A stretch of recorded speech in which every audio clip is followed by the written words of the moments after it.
မောင်ရေဒီနေ့တနေ့ကိုဘာလို့စကားမပြောတာလဲ ကျွန်တော်ကလိုအပ်လို့လား မောင်ဘာတွေဖြစ်နေတာလဲမောင်ပြောလေ မမကျွန်တော်မရှိလေ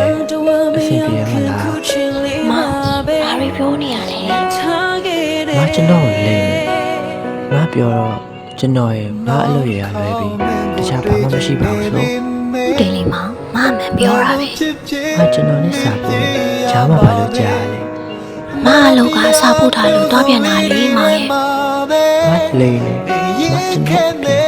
တခြားသူတွေနဲ့ပြောပြောရှိရှိစကားပြောနေတာကျွန်တော်မသိဘူးထင်နေလား မောင်ပြောချင်တာ မကျွန်တော်ကိုလိမ့်နေကျွန်တော်ကိုဒါကလေးတယောက်လိုသဘောထားပြီးတခြားသူတွေကိုကျွန်တော်တဲ့အချိန်ပေးတယ် မောင်လာချင်းနေတော့နော်ထပ်ရင်ပြတ်မယ် မဗျာ မောင်မတွားနဲ့လေမောင်